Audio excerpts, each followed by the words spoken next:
Please help me welcome John Polish.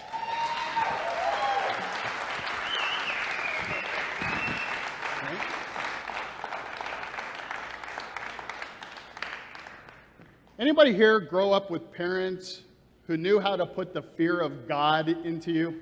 A couple of you know what I'm talking about. Sounds like there's some stories over there. Well, my dad put the fear of gas stations into me.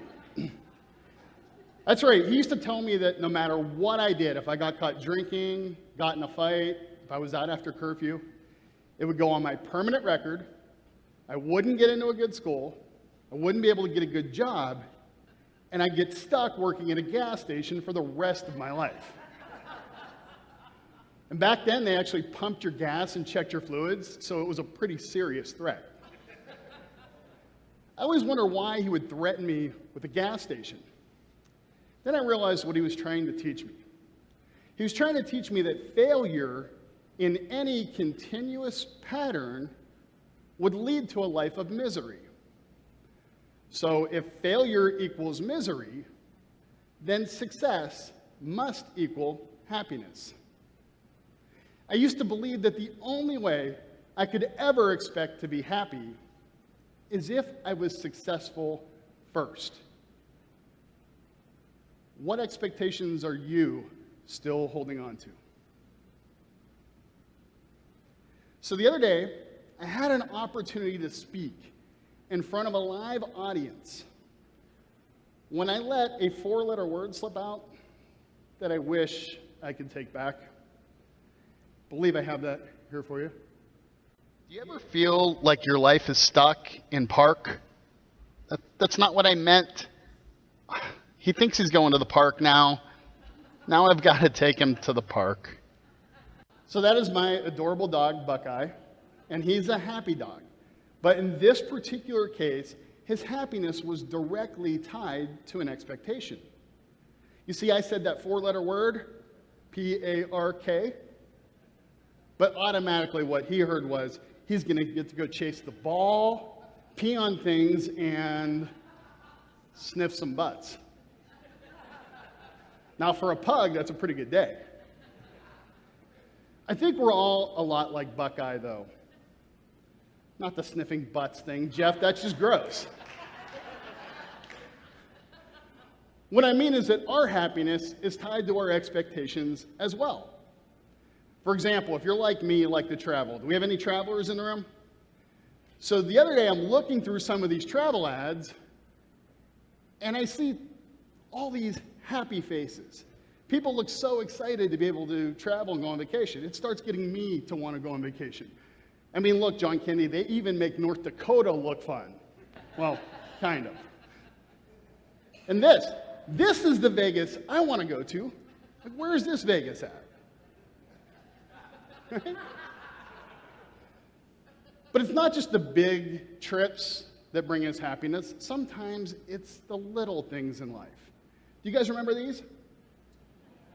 Classic throwback Cracker Jacks. Saw these in the store last week. I just had to have them.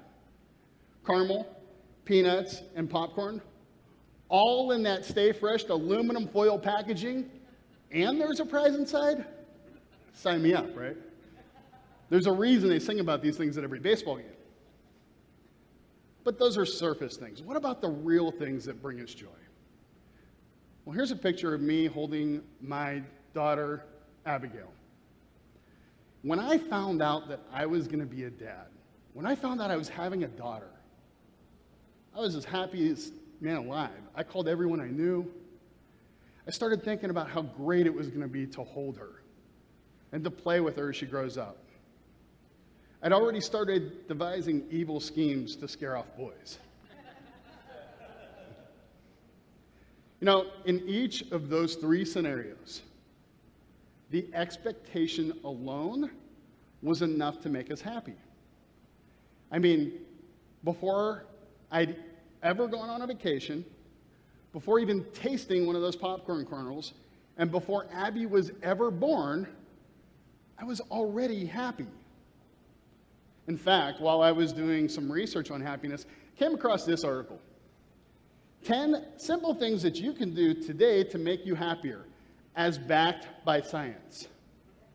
Now, when it says backed by science, that means that it is absolutely true.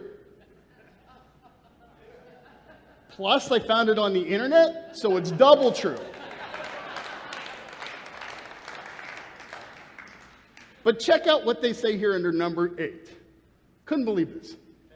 This is the advice they're giving people on how to be happier. So people are like not happy, and they read this, they're supposed to be happier. Plan a trip, but don't take one. I thought this was crazy. I thought, who in their right mind would do something like this? Plan a trip, but not take one. Then I went back and looked at some of my vacation photos. They look nothing like that. Of course, I wish they did. I mean, what guy doesn't want to be the hero and carry a beautiful woman along the beach? And ladies, you all grow up thinking that some handsome prince is going to come across and whisk you away, right? And Kevin spoke earlier about perceiving reality.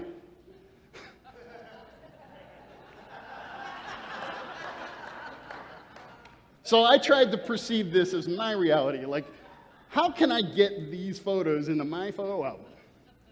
And I thought about it for a second, and it would kind of go something like this. I would carry my beautiful lady along the beach as she whispers sweet nothings in my ear. Like, you idiot, you're pinching my side. And if you get my dress dirty, so help me, I will kill you.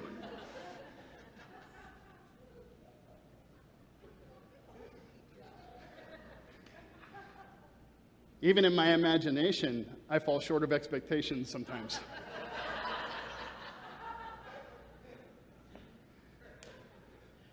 I actually did take a vacation like this a couple years ago. Everything worked out just as planned, and I have a photo for you. So I want to make sure you saw that photo of me carrying my princess on the beach. Anyway, the Cracker Jacks, I tore that box inside out, and there wasn't a prize to be found anywhere. That's right, another unmet expectation, another dream shattered. But every once in a while, the reality is even greater than the expectation. When my daughter was born, I knew it was going to be great to be able to hold her. I just didn't know how great. This picture here is my most prized possession in the entire world. When she was born, we had a room full of people. But whenever I held her, she just lit up. She knew that I was her daddy. I would take her and walk over towards the window, and I would dance with her.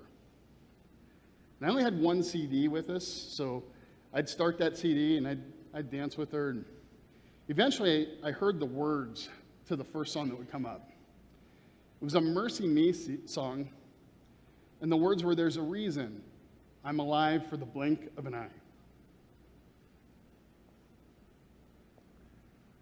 See, the reason this picture is my most prized possession in the entire world is they say that newborns aren't capable of giving kisses. As you can see here, Abby is clearly kissing me.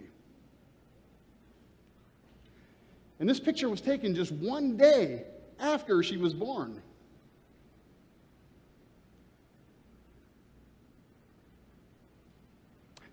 It also happened to be just one day before she died. So what do you do when you're faced with one heartbreak after another? All of your expectations are just, they come up short. Everything in life feels like an epic fail. Is it even possible to think about finding happiness after you've gone through all this? Absolutely it is. In fact, it's necessary. I want to share with you something that I've used to help get me through some very difficult times, and I've seen it work with countless others as well. I call it the personal happiness graph. Along the bottom, you can see what I refer to as the 5 praise categories. These are the 5 areas of our lives that encompass all of our expectations. They are people, responsibilities, activities, money, and environment.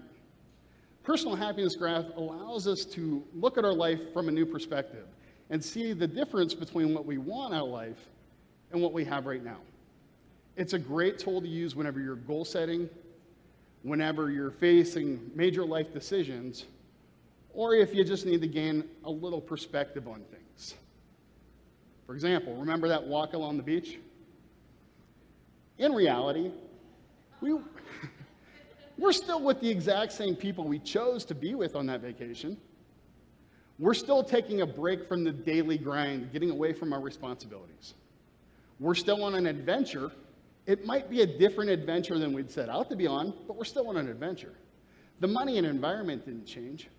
So ultimately, we had everything we needed to have a perfectly happy experience. But because it doesn't look the way we pictured it in our minds, we allow it to create gaps and make us miserable.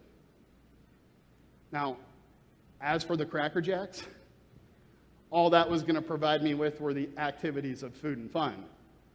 If you know me at all, I can find that anywhere.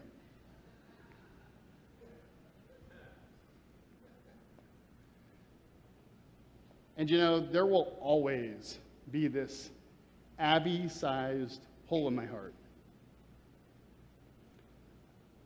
I thought I would find happiness through being her dad. And when we didn't even get to bring her home from the hospital, I was devastated. I thought I'd never find happiness again. And it took a while.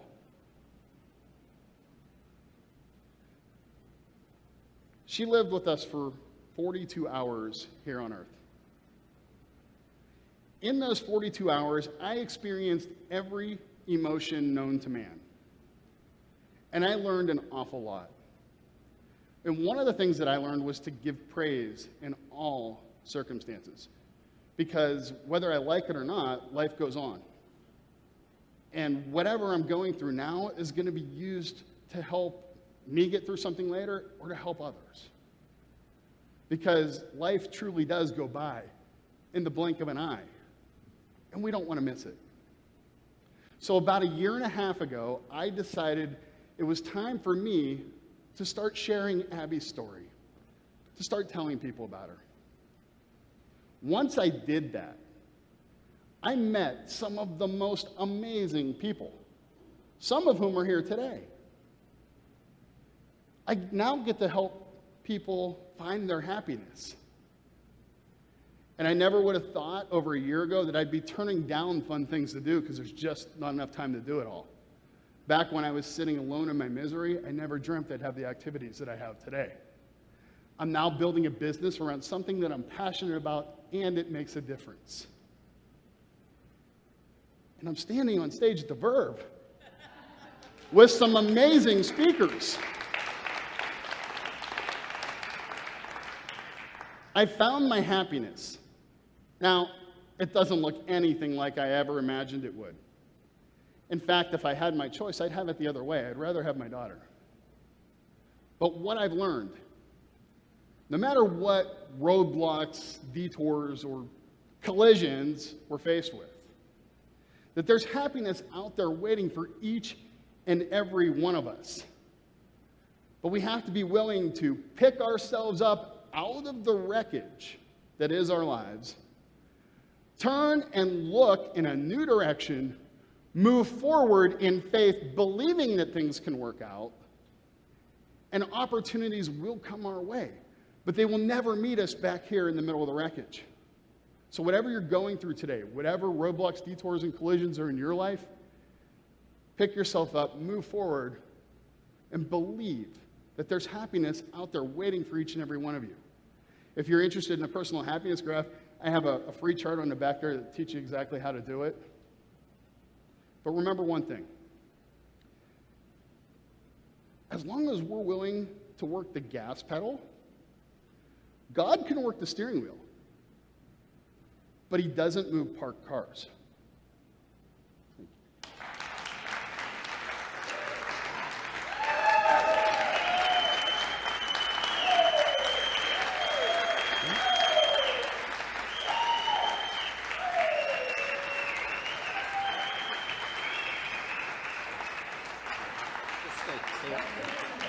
Hey, wait a minute. You never did take me to the PARK.